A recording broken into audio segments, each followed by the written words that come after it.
Let us pray. Reorienting God, as we stand on Coach K Court, we enter your eternal courts with praise for the extraordinary experience of orientation this past week. We give thanks that we are here together, above ground and not below it. As you conduct a spiritual EKG of our hearts, you see the beating pulses of excitement and nervousness vibrating through our bodies, bones, and blood. Some are ecstatic, others are unsure. Some still wonder how they were even accepted into Duke, while others are pretty confident that Duke made the right decision to accept them.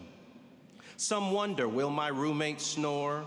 Will RateMyProfessors.com be accurate? Will I be smart enough? Will I fit in and make friends? Calm our fears and bolster our faith that all will be well. Even as we bask in the illumination of this hallowed basketball temple, Cameron Indoor Stadium, and rest under championship banners, remind us that your banner over us is love. Make us champions of love wherever we go, and champions of respect, trust, inclusion, discovery, and excellence. May we embody these values as we embark on this new educational pilgrimage together. Let us be winners on and off the court, nurturing genuine connections by being curious and humble. Thank you for those who paid for us and prayed for us, encouraged us, taught us, and mentored us to bring us to this delicious day. That earthly cloud of witnesses who cheered for us in the bleachers of life. We remember them, knowing that none of us is self-created, and we anticipate with joy new relationships with faculty, administrators, staff, and other students who will be human gifts wrapped in Duke Blue love. At the end of this orientation period, reorient us to what truly matters. Let us learn through numbers and letters, but let us burn in our hearts and be crazy for one another as we journey together. Help us to walk together, play together, dance together, study together, research together, serve together, and not get weary. Baptize us with wonder and awe for all we will encounter, even in this precious moment together, as the class of 2029. Amen. Please be seated.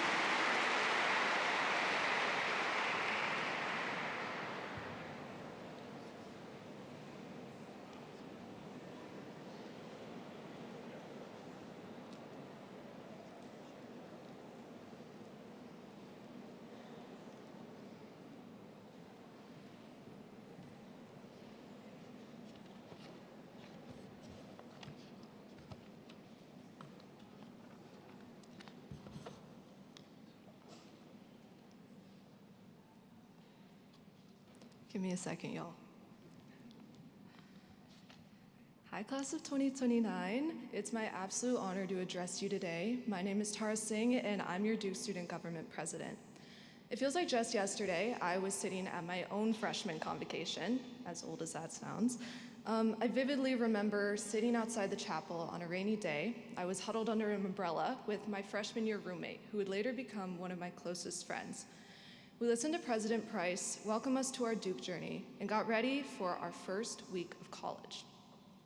So on my first day of classes, I confidently headed out of Blackwell. I was ready to meet new people. I was ready to memorize everything in my first real college class. So since I got to West way too early, as in 6 hours too early, I decided to pick up a package from the Student Mail Center. I'm sure a lot of you did this weekend. Yes? Okay, I see 2 nods, so that's good enough. It's pretty simple, right? Well, much to my horror, I ended up fainting in line in front of a bunch of upperclassmen. And then the Duke Chronicle wrote an article about it.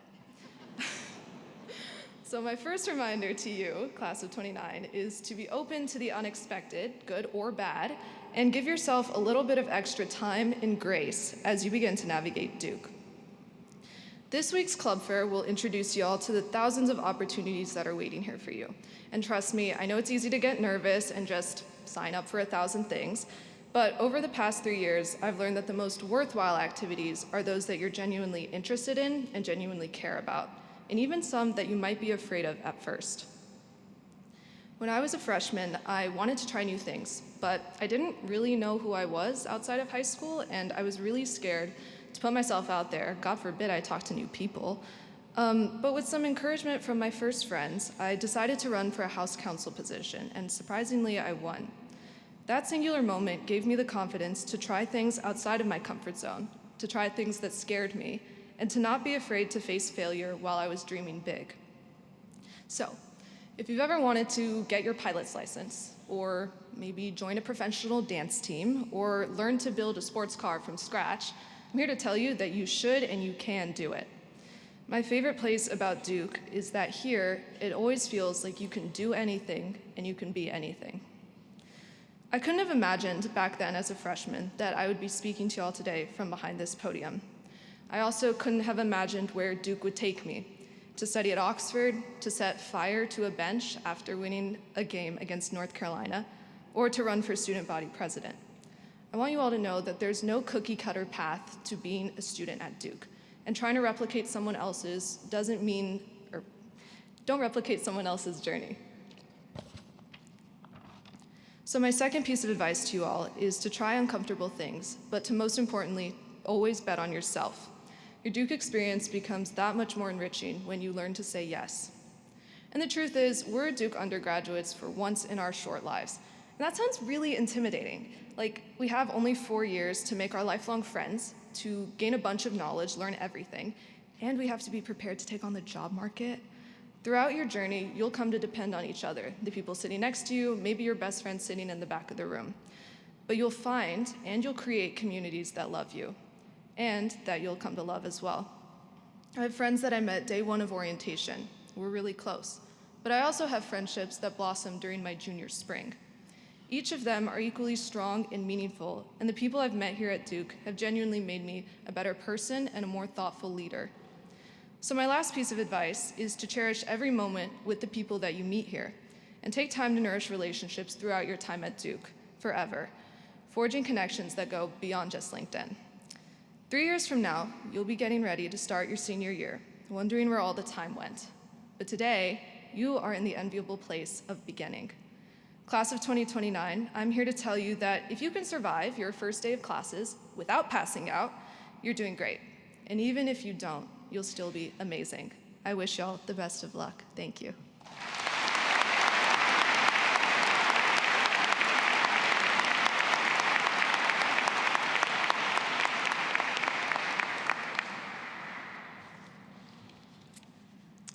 Good afternoon. It's such an invigorating feeling to look out at all of you and see Duke's future. For my colleagues in admissions and me, today is the culmination of weeks of travel away from home, hundreds of campus programs, tens of thousands of applications, all to bring the best possible students to the Duke class of 2029. And here you are. As I thought about what I wanted to say today, I kept thinking of bridges. For those of you who, like me, might have a fear of bridges, don't be alarmed. While some of you did cross the George Washington, the Golden Gate, the Sunshine Skyway, or the Chesapeake Bay Bridge to get here, the bridges I'm talking about aren't just literal. I'm also thinking about the figurative bridges many of you have crossed on your journey to Duke. Being the first person ever from your high school to attend Duke, being the only person to come to Duke this year from South Dakota or the Virgin Islands or the Mariana Islands, or crossing the Atlantic or Pacific as one of the students from 90 locations outside the United States in this year's class. You might also be the first in your family to attend college, the first in your family to attend college in the United States, or even the first in a family of UNC grads to attend Duke. You might wonder what admissions saw in your application that led us to choose you out of the almost 60,000 students who applied this year. You are here because the admissions team saw in you someone who has already built bridges, maybe literal ones of the balsa wood kind, or metaphorical ones through founding or joining a club that allows you to connect with others in your school or local community. You are here because we trust you will take advantage of Duke's signature opportunities, like Duke Engage or Study Abroad or Service Learning, to bridge gaps between communities and cultures and countries. Some of you are here because you want to build literal bridges as engineers. And you are here because we saw in you, and you saw in Duke, a commitment to interdisciplinary learning and discovery as exemplified by the new Trinity College curriculum. Today's convocation is part of a bridge you began crossing just over a week ago when you popped that trunk, said goodbye to your loved ones, and joined your new classmates for your orientation experience. Over the next 4 years, you'll become familiar with some of our favorite actual bridges: the East Campus Bridge, the plaza between the Bryan Center and the Woo, and the Meyer Bridge, the iconic red bridge in the Duke Gardens. You'll also use your time at Duke to navigate the symbolic bridge between childhood and adulthood, connecting with roommates, self-advocating with professors, honing skills for careers, learning to appreciate viewpoints different from your own, making friendships that will last a lifetime.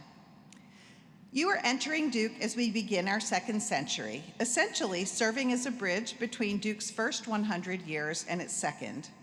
You're here because we've already seen in you the intellect, the initiative, and the imagination needed to create a strong trust for the bridge your class will build to Duke's future. After all, as American scholar and writer Ralph Ellison said, education is all a matter of building bridges. So now, as Interim Dean of Undergraduate Admissions, or bridge tender, if you will, I would like to invite Gary Bennett, Dean of Trinity College of Arts and Sciences, and Jerome Lynch, Vincent Dean of Pratt School of Engineering, to please come forward.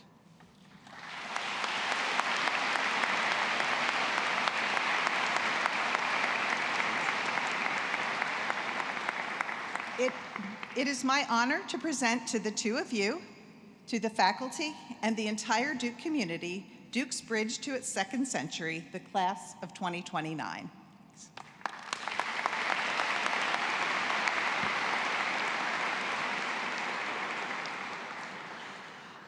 Trinity College of Arts and Sciences maintains our university's historic commitment to the liberal arts, and that's seen in the new Arts and Sciences curriculum we're launching this year. In the classroom and throughout your lives as undergraduates, our students have the opportunity to encounter a full range of perspectives as they wrestle with some of the most vexing questions of our time. This is how we prepare our students to become the broad-minded and principled leaders of tomorrow. Having heard Dean Phillips' introduction, I have great confidence that you are well qualified to pursue the course of study here at Duke. On behalf of the faculty of the Trinity College of Arts and Sciences, I'm delighted to welcome the class of 2029 to our vibrant university community. Welcome.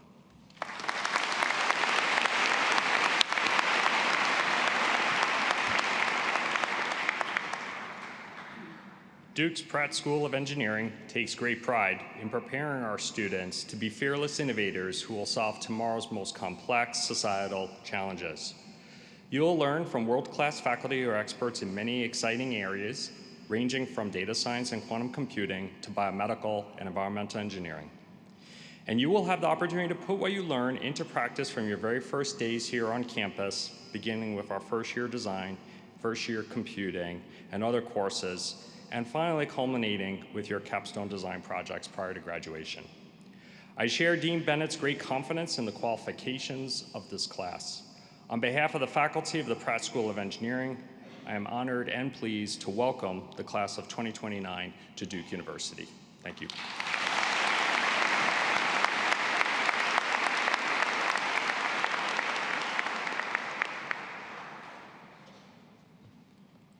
Good afternoon to the great class of 2029.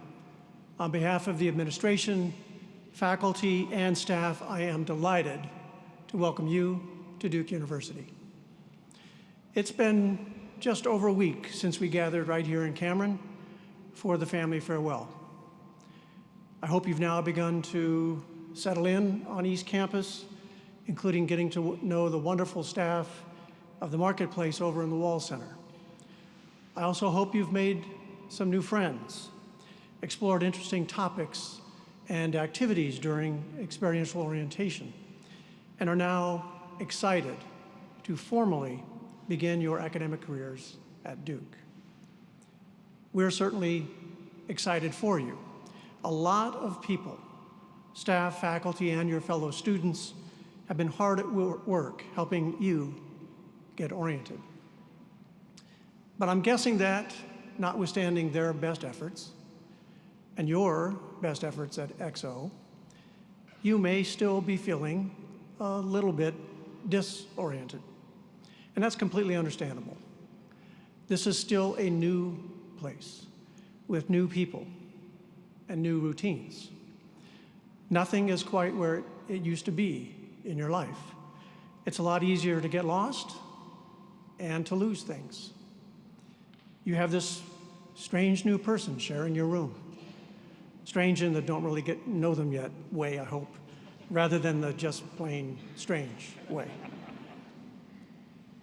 Making things even more disorienting, you're getting to know two campuses, East and West, and the bus lines connecting them. And to double down on your disorientation, we've turned a fair amount of both campuses into construction zones, just for you. So I'm guessing you're probably hoping to be thoroughly oriented as quickly as possible, maybe craving that sense of deep familiarity with your surroundings, that confidence in knowing your way around all these people and places and routines like they were second nature. But my message to you today is that you should instead treasure this profound disorientation. And you should try to hold on to it. I say this for three reasons.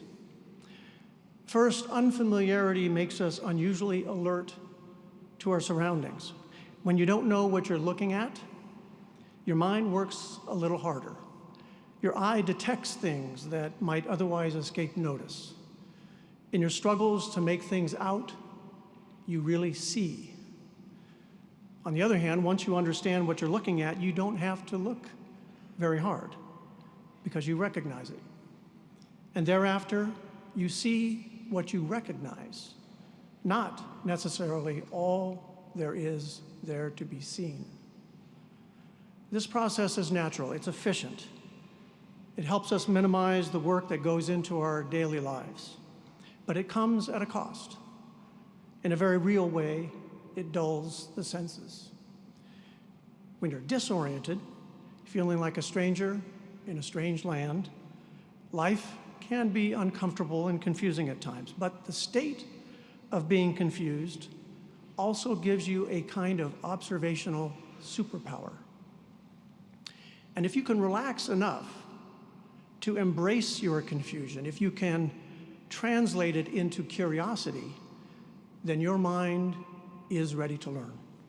You are ready to grow. Scientists refer to this as neuroplasticity, the ability of our brains to build novel connections, to rewire ourselves, as it were. Neuroplasticity is at its peak in early childhood, in part because of physical brain development, but also because in childhood, our lack of experience forces us to make sense of a whirl of completely novel situations. Everything is new. The rules of sense-making are not yet developed. As every parent has experienced, life with a child is an unending series of conversations about why. And unbridled childlike human curiosity, while at times I will tell you truly exhausting for everybody involved, is one of the great wonders of life. Well, in your disoriented state as a new Duke student, you have an opportunity to reclaim that unbridled curiosity, but now with a much keener intellect and a larger, if not yet fully expansive fund of personal experience. This new place, these new people, new friends, new courses and projects, new explorations in art and science, they are ready for your sense-making. And I hope another series of conversations, profound conversations about why. In your disoriented state, you should take a break from making personal statements. You already gave us those on your applications. Now is the time for personal questions. The second reason you should treasure disorientation is that it makes you less confident.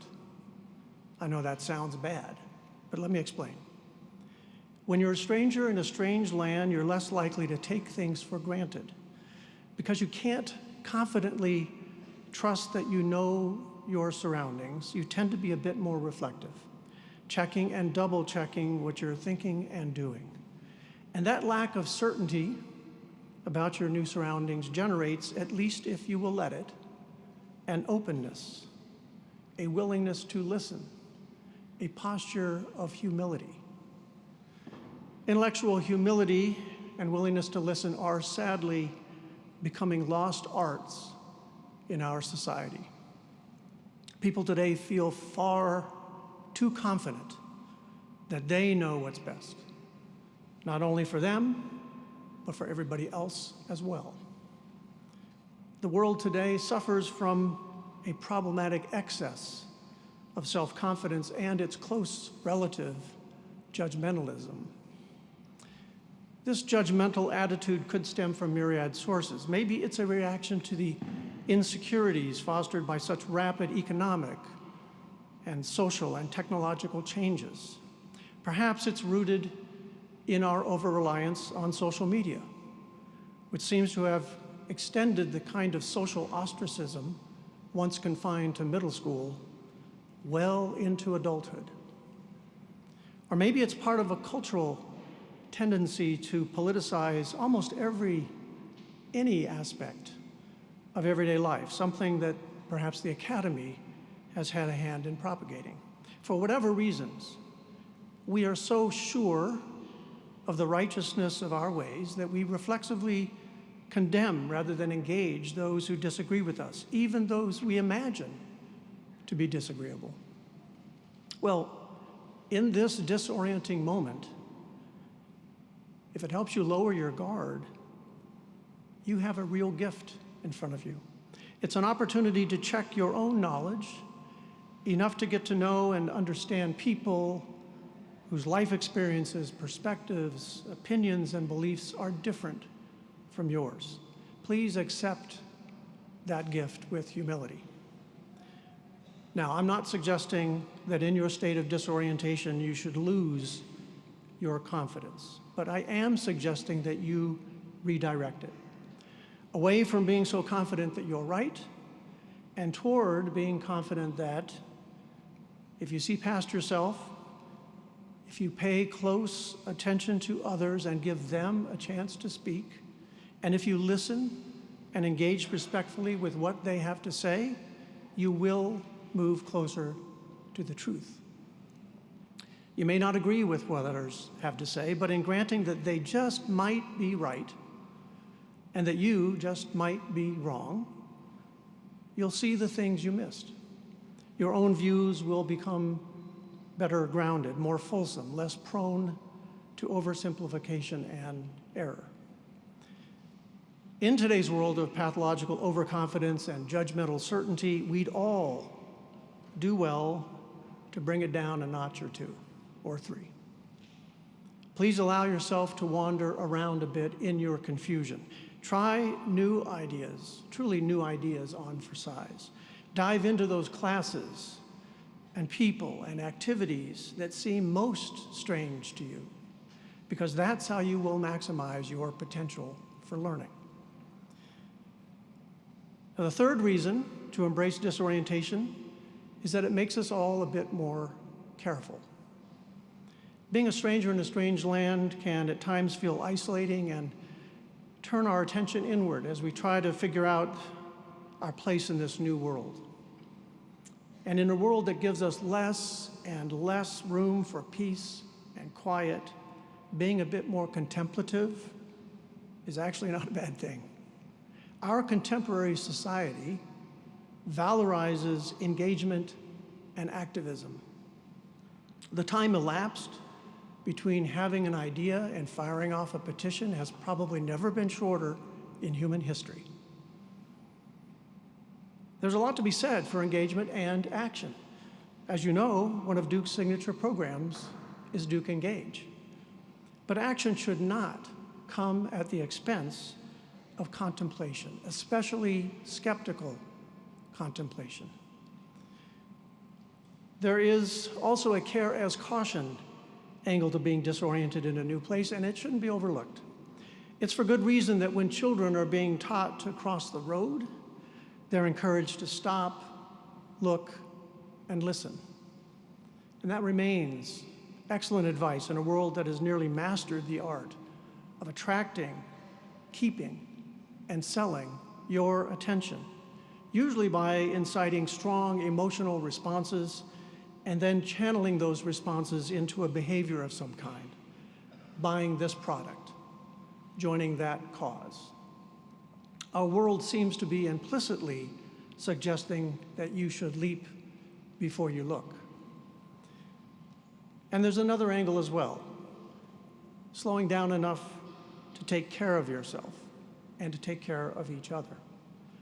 My advice to you is slow down, please. Don't give all your time to everyone else. Take some time. Make some time for yourself. That's the care as well-being angle. This new place is exciting, as it should be, and I've no doubt that you will be engaged in many new activities and pursuits, as you should. But I also want you to savor those quiet moments of reflection in Duke Chapel or in the Duke Gardens, those moments in the library, lost in a new book, if not actually lost in the stacks somewhere. Go out for a run or for a walk. In the morning, notice the bird song It's beautiful here in North Carolina. And perhaps most importantly, please be sure to get some sleep. As I've said to every entering class, the surest way to be our best is to get some rest. So, turn off those phones. We all need enough sleep to keep our minds alert and our hearts open. I'm confident you will make the most of your time here. We, the faculty, the staff, your fellow students, are here to help in any ways we can, so please do not hesitate to ask. And soon, you'll know this Duke campus like the back of your hand. You inevitably will settle into routines and patterns that make your days more comfortable and efficient. You'll be ready to help next year's new group of students get oriented by showing them the ropes. But I hope you'll find ways to hold on to a little disorientation. It will keep you at your sharpest and most primed for growth and for learning. Class of 2029, I am thrilled that you're here, and I cannot wait to see what you will make of the opportunities that lie ahead. Welcome to Duke.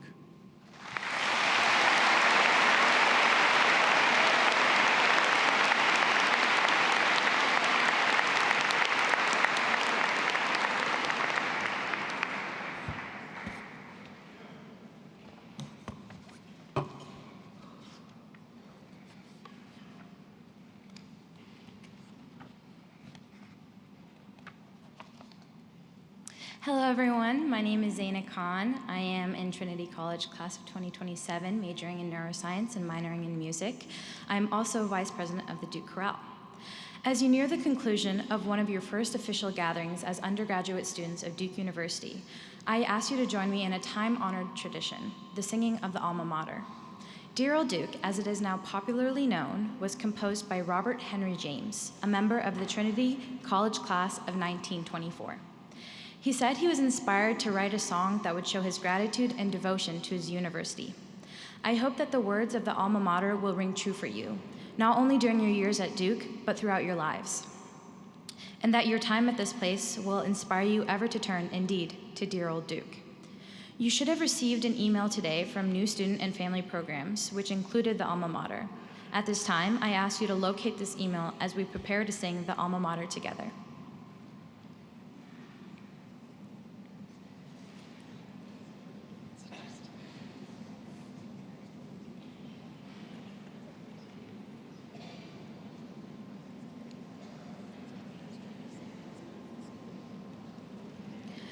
I will sing the alma mater through once, and then I invite you to join me in singing it. Please stand and remain standing throughout the closing procession. Welcome to Duke.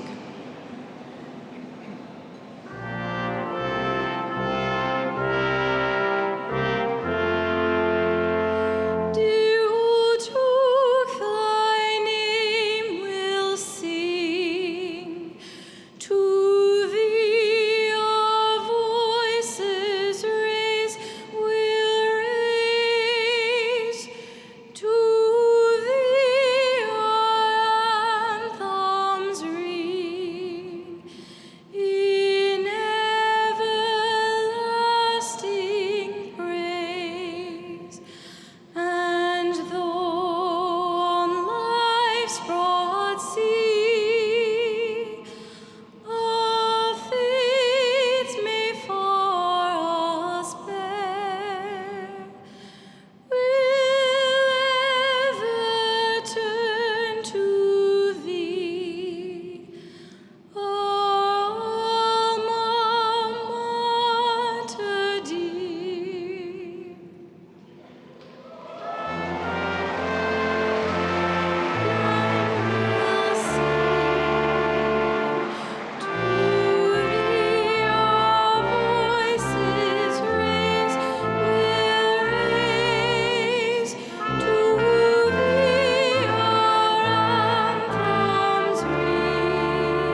Thank you.